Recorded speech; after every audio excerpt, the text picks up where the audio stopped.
Hello everyone, Melissa here. I have not done an upload in quite a while. Reason being is I was busy working and caught something and got sick. So sick that I have not eaten much in about 10 days. That's how sick I have been, with mostly just water. But anyways, while I was sick, I finished up I Am Ro. I finished this book up with Norma McCorvey.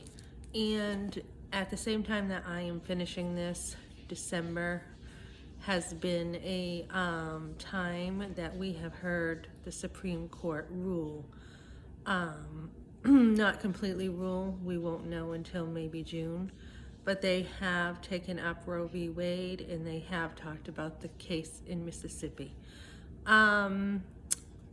Norma is somebody who did have support. She lived with her father when she was pregnant with her third child and eventually gave that child up for adoption.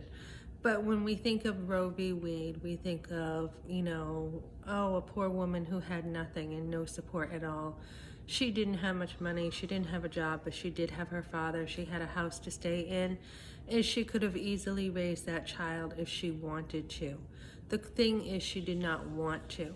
And again, she lived quite a crazy life with one partner after another, very lesbian, different girlfriends, and she chose to, after having two of her children adopted, she chose to have casual sex again. So nowhere do we ever hear Roe v. Wade say, Norma, you chose this. You already brought this child into the world.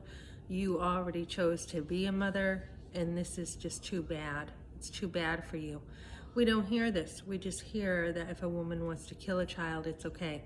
So moving on to the future here, we're looking at the court system, the Supreme Court, that did make a mistake ruling Roe v. Wade, and it has been precedented all these years, but it does not mean that it doesn't need to change.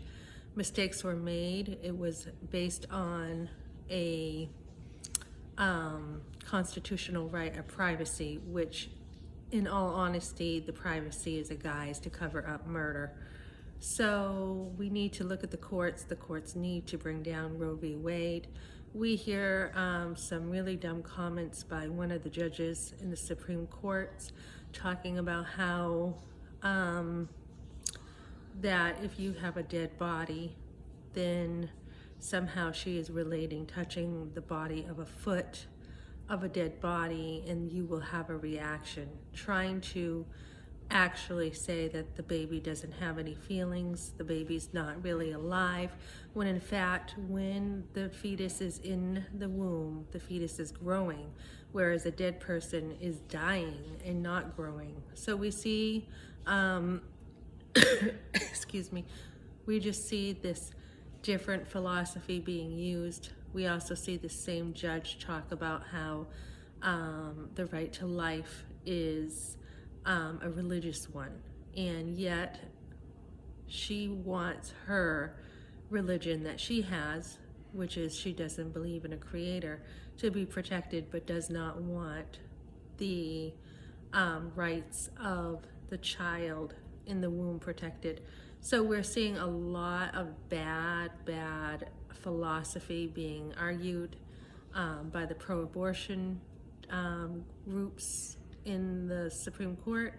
And we did hear Justice Barrett talk about abortion, about three different, not abortion, adoption, about 3 different times. And again, we do have Judge Barrett talking about adoption and herself adopting 2 of her children.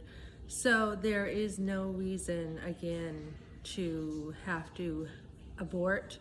We can look at the history and see it was faulty, and then we can look at the future and see again that this is faulty. So thanks for joining me today, and I am looking forward to the future where Roe is overturned, and I do believe it will be overturned, and I believe it's not going to be by the strength of men. I believe it's going to be directly from God. I believe too much suffering has gone on with the children and women who have been victims of the abortion industry. And I believe God is going to continue bringing this to the light through different people speaking up, and he's going to bring this right out of darkness, and he will say no more abortion. And not only that, but he will hold each person accountable in the abortion industry. We've already seen like Gosnell, who killed tons of babies and put them in jars. We've seen a lot being brought out into the light, and I do believe that God is going to deal with this thoroughly. So thanks for joining me, guys.